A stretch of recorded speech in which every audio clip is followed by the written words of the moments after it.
అలానే సిఎస్ రావు మంచోడని మంచం ఇస్తే దాన్ని మొత్తం చిల్లులు పెట్టారంట. ఆ విధంగా ఇప్పుడు ట్రంప్ నరేంద్ర మోడీని మంచోడు, తెలియగలవాడు, మంచి వ్యాపారి ఇలా ప్రశంసిస్తూ మరోవైపు కరెక్ట్గా ఎక్కడ దింపాలో అక్కడ దింపేశారు. ఎందుకనంటే హయ్యర్ ట్యాక్స్ వేయబోతున్నారు, అవుట్సోర్సింగ్ మీద హయ్యర్ ట్యాక్స్. ఇది కనుక వేస్తే భారతదేశానికి సంబంధించినటువంటి ఐటీ రంగం కంప్లీట్గా కొలాప్స్ అయ్యేటువంటి అవకాశం ఉంది. దాని మీద ఆధారపడ్డ రియల్ ఎస్టేట్ అవుట్, ఇక మళ్ళీ ఇప్పట్లో కోలుకునేటువంటి పరిస్థితే ఉండదు. కాకపోతే ఇప్పుడు ప్రపోజల్ స్టేజ్లో ఉంది.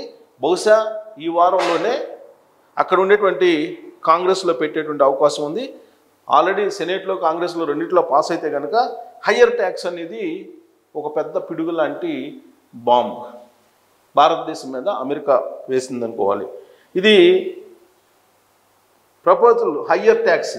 ఏంటి హయ్యర్ ట్యాక్స్ అబ్రివేషన్ ఏంటంటే, హయ్యర్ ట్యాక్స్ యొక్క ఎఫెక్ట్ అంటూ ఉంటుంది ఐటీ రంగం మీద. దాని యొక్క తీవ్ర పరిణామాలు ఏ విధంగా ఉండబోతున్నాయి అనేది మనం చూద్దాం. ఇప్పుడు హయ్యర్ ట్యాక్స్ ఏంటది?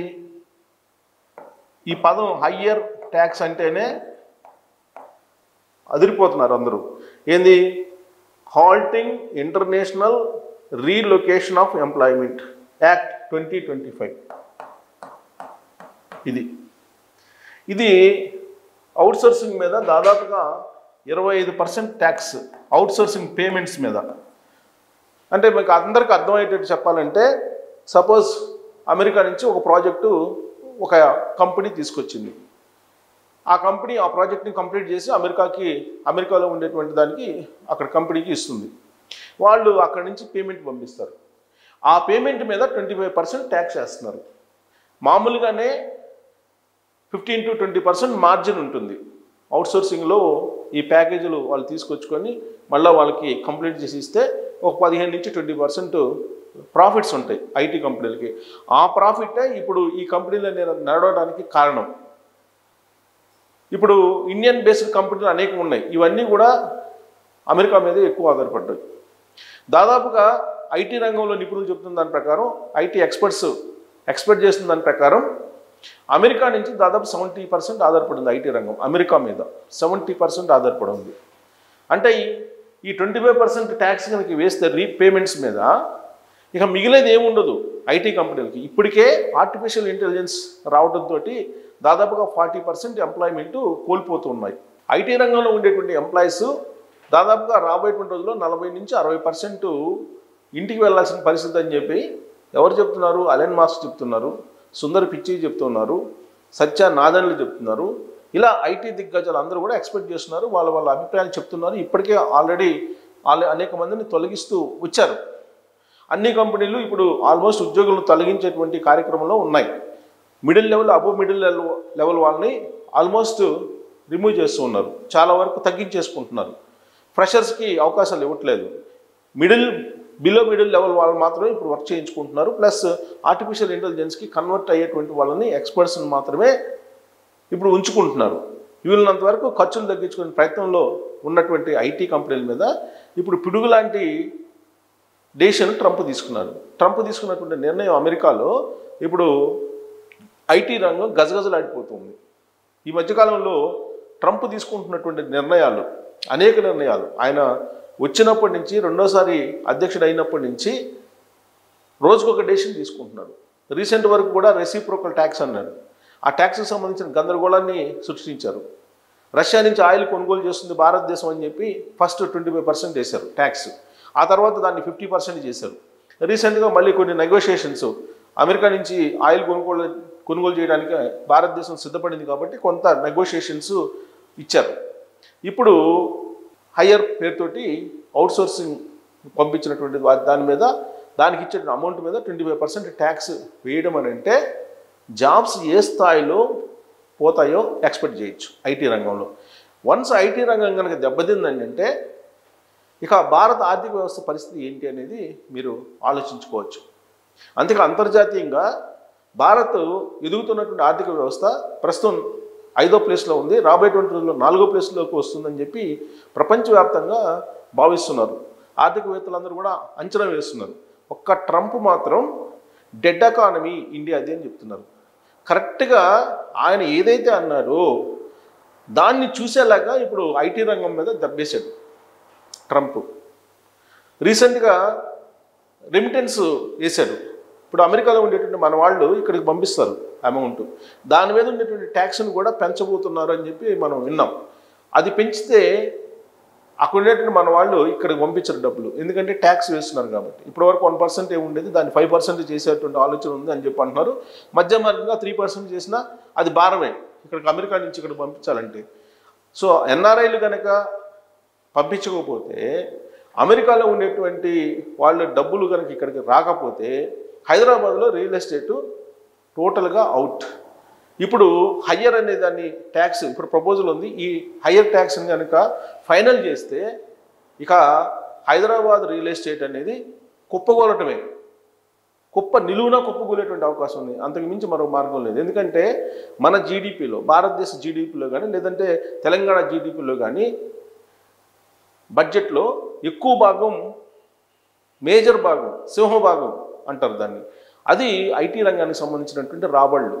ఐటీ రంగం నుంచి కొన్ని లక్షల కోట్ల రూపాయలు మనకి వస్తుంది ఆదాయం ప్రభుత్వాలకి, ప్రత్యేకించి తెలంగాణ ప్రభుత్వానికి. ఎందుకంటే హైదరాబాద్లో ఐటీ రంగం బాగా డెవలప్ అయింది, అందుకే ఐటీ రంగాన్ని బేస్ చేసుకునే రెవెన్యూ ఎక్కువ వస్తుంది బడ్జెట్లో, తెలంగాణ బడ్జెట్లో. ఇప్పుడు అది కనుక లేకపోతే, ఆ బడ్జెట్ రాకపోతే దానికి అనుబంధంగా ఉన్నటువంటి రంగాలు, ప్రధానమైనటువంటి రంగం అనుబంధంగా ఉండేది రియల్ ఎస్టేట్.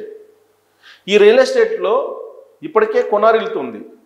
ఇక రాబోయేటువంటి రోజుల్లో ఐటీ రంగం దెబ్బతింటే రియల్ ఎస్టేట్ పరిస్థితి ఊహించుకోవచ్చు ఎలా ఉంటుందో. హైదరాబాద్ రియల్ ఎస్టేట్ అనేది ఇప్పటికే రెమిటెన్స్ పేరుతోటి ట్యాక్స్లు వేస్తున్నటువంటి క్రమంలో ఎన్ఆర్ఐలు డబ్బులు పంపించట్లేదు. దాంతో హై రైజెస్ ఏదైతే ఉన్నాయో అవి బుక్ కావట్లేదు. 5 లక్షల ఇళ్ల ఫ్లాట్లు ఆల్రెడీ రెడీ టు ఆక్యుపై ఉన్నాయి. దాంతో ఓపెన్ ఫ్లాట్స్ ఇప్పుడు రకరకాలుగా బిజినెస్ మార్కెటింగ్ చేస్తున్నారు. అందుకే మీరు అబ్జర్వ్ చేస్తే నేను 2-3 రోజుల నుంచి మిమ్మల్ని అలర్ట్ చేస్తూ ఉన్నా. కొన్ని సర్వే సంస్థలని రెరా మెయింటైన్ చేసి, లేదా ఆయా కంపెనీలు, కార్పొరేట్ కంపెనీలు మెయింటైన్ చేసి రియల్ ఎస్టేట్ అద్భుతంగా ఉందనేటువంటి ఒక ప్రచారం తీసుకొస్తున్నారు. నిజం కాదు. ఇవాళ కూడా ఒక సంస్థ పేరుతోటి సర్వే ఒకటిని రిలీజ్ చేశారు. హైదరాబాద్లో సేల్స్ పెరిగాయి అని చెప్పేసి. అది పచ్చి అబద్ధము. దాంట్లో కనుక మీరు మోసపోతే ఇంక మళ్ళీ లేవలేరు. అంత అద్భుతంగా ఉంటే ఎందుకు కంపెనీలు బోర్డులు తిప్పేస్తున్నాయి? హైదరాబాద్లో రియల్ ఎస్టేట్ కంపెనీలు ఎందుకు బోర్డులు తిప్పేస్తున్నాయి? 2 ప్రముఖ కంపెనీలు, రియల్ ఎస్టేట్ కంపెనీలు డోల్డ్రమ్స్లో ఉన్నాయి. ఎప్పుడు బోర్డు తిప్పేస్తాయో తెలియదు. అవి 2 బోర్డు తిప్పేసిన రోజు కొన్ని వేల మంది బయటకు వచ్చేటువంటి అవకాశం ఉంది. ఎందుకంటే బీఆర్ఎస్ పార్టీ ప్రభుత్వంలో ఉన్నప్పుడు ఆ కంపెనీలకి భూములు ఉదారంగా ఇచ్చేశారు, పర్మిషన్స్ ఇచ్చేశారు, ఏం కావాలంటే అవి. చెరువులు ఆక్యుపై చేశారు, బాగా డబ్బులు సంపాదించారు. కానీ ఇప్పుడు అది జరగట్లేదు. అలాంటి భూముల్ని ఇచ్చేటువంటి పరిస్థితి కానీ, లేదంటే వాళ్ళని క్షమించేటువంటి పరిస్థితి కానీ లేదు. ఎందుకంటే వర్షం వచ్చినప్పుడు హైదరాబాద్లో కార్లు, మోటార్ బైకులు, మనుషులు కొట్టుకోబోతున్నారు. అందుకని డ్రైనేజ్ సిస్టమ్ అన్నీ ఉండి, రోడ్లు అన్నీ ఉండి, అన్ని పర్మిషన్స్ ఉంటేనే వెంచర్స్ వేసుకోవడానికి ఈ ప్రభుత్వం అనుమతిస్తుంది. అలా కాకుండా ఎఫ్టీఎల్ పరిధిలో వెంచర్లు వేసినటువంటి వాళ్ళు ఉన్నారు, బడా కంపెనీలు ఉన్నాయి. వాటి మీద కనుక చర్య తీసుకుంటే కొన్ని వేల మంది రోడ్డును పడే అవకాశం ఉంది. అసలు ఆ కంపెనీలు ఇప్పుడు డోల్డ్రమ్స్లో ఉన్నాయి యాక్చువల్గా. ఎందుకంటే దాన్ని కొనేవాళ్ళు లేరు ఆ వెంచర్స్లో. ఇప్పుడు సో కాల్డ్ ఎవరైతే బీఆర్ఎస్ పార్టీ ప్రభుత్వం ఉన్నప్పుడు టాప్ 1లో, టాప్ 2లో, టాప్ 3లో, టాప్ 4, 5లో ఉన్నటువంటి వాళ్ళు ఎవరైతే ఉన్నారో వాళ్ళ పేర్లు నేను చెప్పవసరం లేదు. వాళ్ళు మీడియా రంగంలో కూడా ఎంటర్ అయ్యారు కాబట్టి వాళ్ళు ఎప్పుడు క్లోజ్ చేస్తారో దుకాణం అనేది కూడా అర్థం కావట్లేదు. ఇలాంటి సిచ్యువేషన్ ఉంది. మరి వీళ్ళు రకరకాల సర్వేల పేరుతోటి ఇప్పుడు ప్రమోట్ చేసిన పరిస్థితి తీసుకొస్తున్నాయి. ఎంత ప్రమోట్ చేసినా ఐటీ రంగం దెబ్బతింది కాబట్టి ఐటీ రంగంలో వాళ్ళు కొనేటువంటి పరిస్థితి లేదు. ఐటీ రంగం బాగలేకపోతే అన్ని రంగాలు కొలాప్స్. ఈవెన్ ఫార్మా రంగం మీద దెబ్బేశాడు ట్రంప్. జనరిక్ మెడిసిన్స్ మీద ట్యాక్సులు పెంచాడు. చైనా ఏదో ఓపెన్ చేసింది మార్కెట్ని అన్నారు, కానీ దాని ఫలితం ఏం రావట్లేదు. ఇప్పటికే అమెరికా తీసుకున్నటువంటి నిర్ణయాల కారణంగా భారత యొక్క ఆర్థిక వ్యవస్థ గ్రోత్ రేటు 0.3 తగ్గిపోయిందని చెప్పేసి అంచనా వేస్తున్నారు. సో ఇలాంటి పరిస్థితి కొనసాగితే కనుక రాబోయేటువంటి రోజుల్లో సాఫ్ట్వేర్స్ కొన్ని వేల మంది రోడ్డున పడే అవకాశం ఉంది. ఒకవేళ ఐటీ రంగం కొలాప్స్ అయితే కనుక దాని అలైడ్గా ఉండేటువంటి రియల్ ఎస్టేటు కుప్పకూలటమే. కుప్పగోలిపోవడంతో పాటు మళ్ళీ లేచే పరిస్థితి కూడా ఉండకపోవచ్చు అని చెప్పి ఆ రంగంలో ఉండేటువంటి వాళ్ళు ఎక్స్పెక్ట్ చేస్తూ ఉన్నారు. మరి ఇప్పుడైతే ప్రపోజల్ స్థాయిలో ఉంది. ఏది ట్రంప్ తీసుకున్నటువంటి నిర్ణయం హయ్యర్ ట్యాక్స్. ఈ హయ్యర్ ట్యాక్స్ని కనుక ఇంప్లిమెంట్ చేస్తే చట్టరూపంలోకి వస్తే ఆ మరుసటి క్షణం నుంచే ఐటీ షేర్స్ అన్ని కుప్పగొలిపోయే అవకాశం ఉంది. ఐటీ కంపెనీల ఆదాయం అంతా పోయేటువంటి అవకాశం ఉంది. చిన్న భిన్నం అయ్యేటువంటి పరిస్థితులు మన కళ్ళ ముందు కనిపిస్తున్నటువంటి పరిస్థితుల్లో మరి హయ్యర్ ట్యాక్స్ ఇంప్లిమెంట్ చేస్తారా, అది అక్కడ ఉండేటువంటి కాంగ్రెస్ అనుమతిస్తుందా అనేది చూడాలి.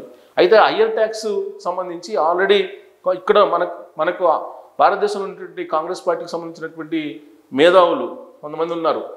వాళ్ళు ఏం చెప్తున్నారు, వాళ్ళు హయ్యర్ ట్యాక్స్ కనుక పెడితే భారతదేశానికి చాలా ఇబ్బంది అని చెప్తున్నారు. ఈవెన్ రఘురామ్ రాజన్ చెప్తున్నారు, ఆర్బీఐ మాజీ చైర్మన్, ఆయన చెప్తున్నారు హయ్యర్ ట్యాక్స్ కనుక 25% కనుక విధిస్తే భారతదేశం చాలా ఇబ్బంది పడాల్సి వస్తుందని చెప్పి. అలాగే కాంగ్రెస్ పార్టీకి సంబంధించినటువంటి లీడర్లు వాళ్ళు చెప్తున్నారు.